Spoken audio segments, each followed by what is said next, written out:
General रियाजी जमात नाहम के साथ मैं हूँ फौजिया बटलास।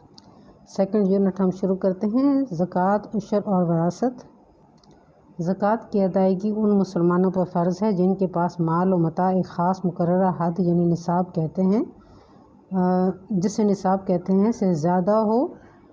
साहिब निसाब होने पर पूरा एक इस्लामी साल गुजर जाने के बाद ज़कात की अदायगी लाज़म हो जाती है।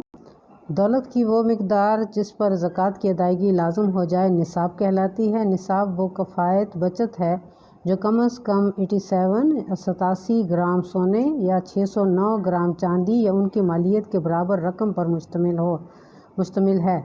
ज़कात की शरह 2.5% या पूरा एक साल गुजरने पर जो बचत होती है उसका 1/40वां हिस्सा होता है।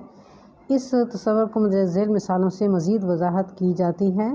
पहली मिसाल देखें। ज़कात की वो रकम मालूम करें जो 98,000 रुपीज़ की मालियत के तिलाई ज़ेवरात, 25,000 रुपये मालियत के चांदी के ज़ेवरात और 50,000 रुपये नकद रकम पर वाजिब हो। यानी ये 3 अलग अलग चीज़ें हैं और इन पर हमने ज़कात मालूम करनी है।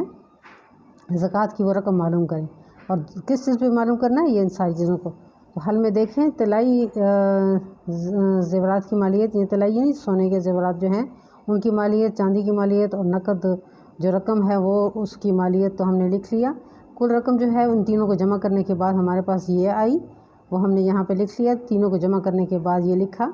अब ज़कात की जो शरह है वो 2.5 यानी जो इस्लाम के मुताबिक है वो 2.5%, तो 2.5%। तो हम पहले इसको हल कर लेंगे। 2.5 को हमने लिखा 25/10 यानी इशारे को हमने ख़त्म किया, ज़रब 100, ये फ़ीसद की जगह पे हमने 1/100 लिखा।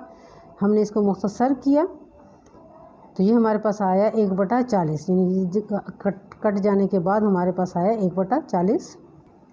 वाजिबुल अदा ज़कात कितनी है, वो रकम जो हमने जमा की वो लिखा, उसके साथ 1/40 को ज़रब दे दी, सिफर को काट देंगे और इस पूरे को तकसीम कर देंगे 4 के ऊपर, तो हमारे पास आया 4,325 रुपये। ये हमारे पास ज़कात की वो रकम है।